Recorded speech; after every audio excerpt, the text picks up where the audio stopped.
حضرت ابراہیم علیہ الصلاۃ والسلام کی دعا اور اللہ سے تعلق۔ حضرت ابراہیم علیہ الصلاۃ والسلام کا اللہ سے تعلق بے مثال اور خاص تھا۔ ان کی زندگی کا ہر لمحہ اللہ کی رضا کی کوشش میں گزارا اور انہوں نے اپنی دعاؤں کے ذریعے اللہ کی مدد اور ہدایت کی خواہش کی۔ حضرت ابراہیم علیہ الصلاۃ والسلام نے اللہ سے ہمیشہ اپنی اور اپنی نسل کی ہدایت کی اور حفاظت اور برکات کی دعا کی۔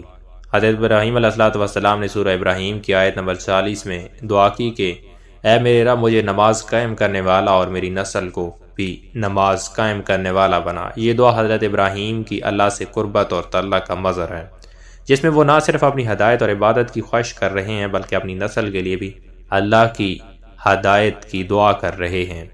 حضرت ابراہیم علیہ الصلاۃ والسلام کی یہ دعا اس بات کی علامت ہے کہ نماز اللہ سے تعلق قائم کرنے کا سب سے اہم طریقہ ہے۔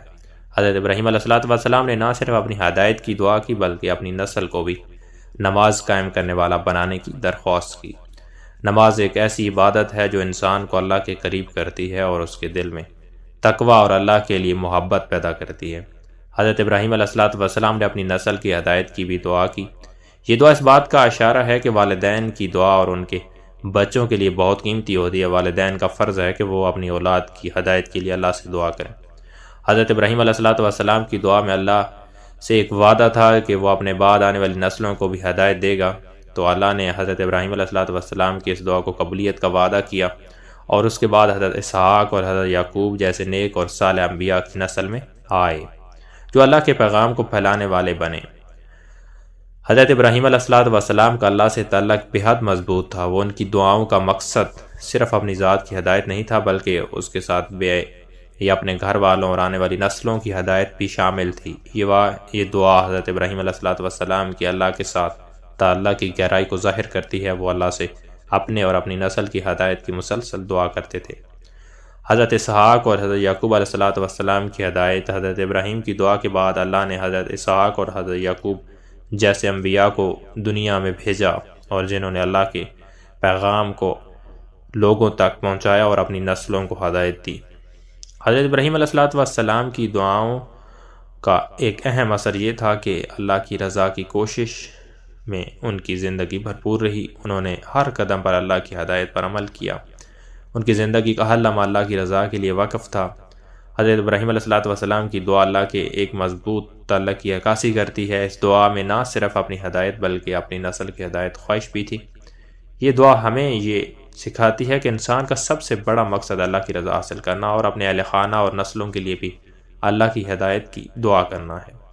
حضرت ابراہیم علیہ الصلاۃ والسلام کی زندگی اور دعائیں ہمیں یہ بھی سبق سکھاتی ہیں کہ اللہ کے ساتھ تعلق قائم کرنا اور اس سے ہدایت اور رحمت کی دعا کرنا ہمارے لیے بہت ضروری ہے۔ حضرت ابراہیم علیہ الصلاۃ والسلام کی زندگی کا ایک اہم پہلو ان کی توحید کی دعوت، بت پرست معاشرے کے خلاف مسلسل جدوجہد ہے۔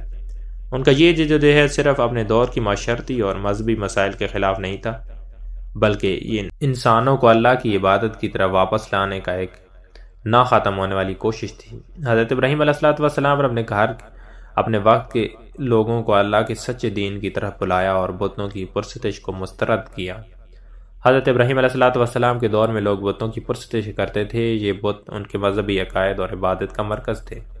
حضرت ابراہیم علیہ الصلاۃ والسلام نے بچپن ہی سے ان بتوں کی حقیقت سے آگاہ تھے اور ان کو سمجھتے تھے کہ یہ بے جان اور بے اختیار ہیں۔ حضرت ابراہیم علیہ الصلاۃ والسلام نے اپنے والد آزر کو جو بتوں کا ساز زندہ تھا سمجھایا اور یہ بت کسی بھی طرح کے اللہ کے ساتھ شریک نہیں ہو سکتے اور نہ ہی ان کی عبادت جائز ہے۔ حضرت ابراہیم علیہ الصلاۃ والسلام کا یہ قول تھا، یہ جو بت تم لوگ عبادت کرتے ہو یہ نہ تمہارے کام آ سکتے ہیں نہ ہی تمہیں کوئی فائدہ دے سکتے ہیں۔ تو انہوں نے اللہ کے سچے دین کی طرف لوگوں کو دعوت دی کہ وہ صرف اللہ کی عبادت کریں، اس کے سوا کسی اور کو معبود نہ سمجھیں۔ حضرت ابراہیم علیہ الصلاۃ والسلام کی دعوت پر لوگوں کی شدید مخالفت ہوئی۔ ان کے خاندان اور پورے معاشرے نے حضرت ابراہیم علیہ الصلاۃ والسلام کی باتوں کو رد کیا، لیکن حضرت ابراہیم علیہ الصلاۃ والسلام نے ان تمام مخالفتوں کے باوجود اللہ کے پیغام کو پہنچانے کا عمل جاری رکھا۔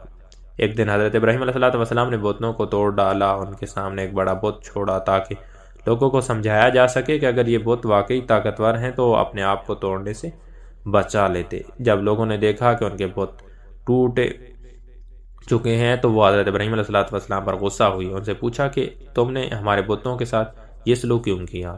حضرت ابراہیم علیہ السلام نے جواب دیا کہ اس بڑے بت سے پوچھو جو باقی ہیں، شاید وہ کچھ جانتے ہوں۔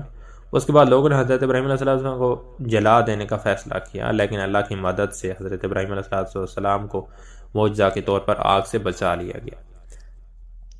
حضرت ابراہیم علیہ السلام کی توحید کا دعوت کا پیغام واضح اور جرأت مندانہ تھا۔ انہوں نے لوگوں کو یہ سمجھایا کہ اللہ کا کوئی شریک نہیں ہے، صرف اللہ کی عبادت کی جانی چاہیے۔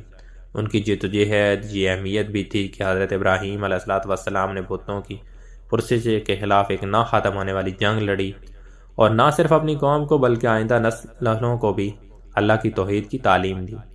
حضرت ابراہیم علیہ السلام کا پیغام تھا کہ اللہ انسان کو اپنی زندگی میں اللہ کی رضا کی طرف رجوع کرنا چاہیے اور اس کے سوا کسی کی عبادت نہیں کرنی چاہیے۔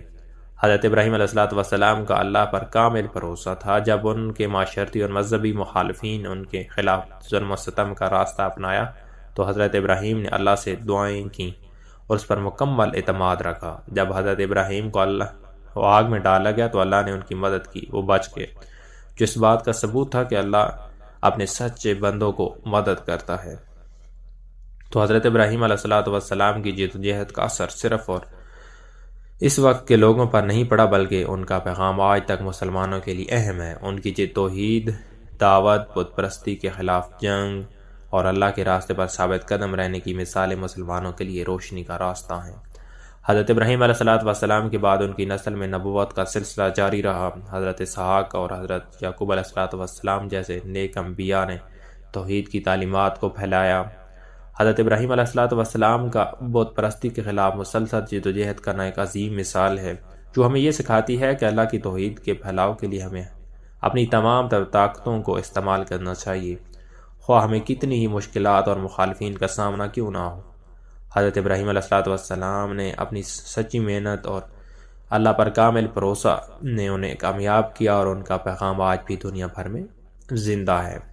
حضرت ابراہیم علیہ السلام کی زندگی اللہ کے دین کی سربلندی، توحید کی تبلیغ، اللہ کی عبادت کے لیے واقف۔ انہوں نے اپنے پیغام کو پہنچانے میں بے شمار آزمائشوں کا سامنا کیا، لیکن کبھی ہار نہ مانی۔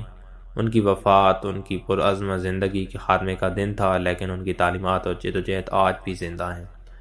حضرت ابراہیم علیہ السلام کی وفات فلسطین میں ہوئی۔ آپ کی قبر فلسطین کے شہر الخلیل میں موجود ہے، جسے آج بھی کہا جاتا ہے ہیبرون کا۔ یہ مقام تاریخی اہمیت رکھتا ہے، اسے دنیا بھر کے مسلمان، عیسائی، یہودی مقدس مانتے ہیں۔ حضرت ابراہیم علیہ السلام نے اپنی زندگی کی آخری لمحات پہ اللہ کی عبادت اور اس کے احکامات پر عمل کرتے ہوئے گزارے۔ آپ کا آخری وقت بھی صبر اور شکر اور اللہ کی رضا پر یقین کی بہترین مثال تھا۔ ان کی وفات سے قبل انہوں نے اپنے بیٹے حضرت اسحاق اور حضرت اسماعیل علیہ السلام کو اللہ کی توحید اور تقوی کی نصیحت کی۔ حضرت ابراہیم علیہ السلام کے بعد ان کی نسل میں نبوت کا سلسلہ جاری رہا۔ ان کے بیٹوں پوتوں نے توحید کا پیغام پھیلانے میں ان کا مشن جاری رکھا۔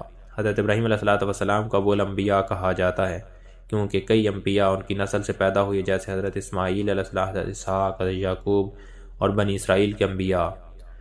تو حضرت ابراہیم علیہ السلام کی زندگی سے سیکھنے کے اسباق کہ حضرت ابراہیم علیہ السلام کی پوری زندگی اللہ پر مکمل بھروسے کی مثال ہے۔ ان کی زندگی ہمیں یہ سکھاتی ہے کہ مشکلات چاہے جتنی بھی ہوں، اللہ کی راہ پر ثابت قدم رہنا ہی کامیابی کا راز ہے۔ حضرت ابراہیم علیہ السلام نے اپنی زندگی میں بے شمار آزمائشوں کا سامنا کیا، جیسے آگ میں ڈالے جانے کا واقعہ، اپنے بیٹے حضرت اسماعیل کی قربانی کا حکم، لیکن انہوں نے اپنے ہر آزمائش پر اللہ کا حکم مانا اور صبر سے کام لیا۔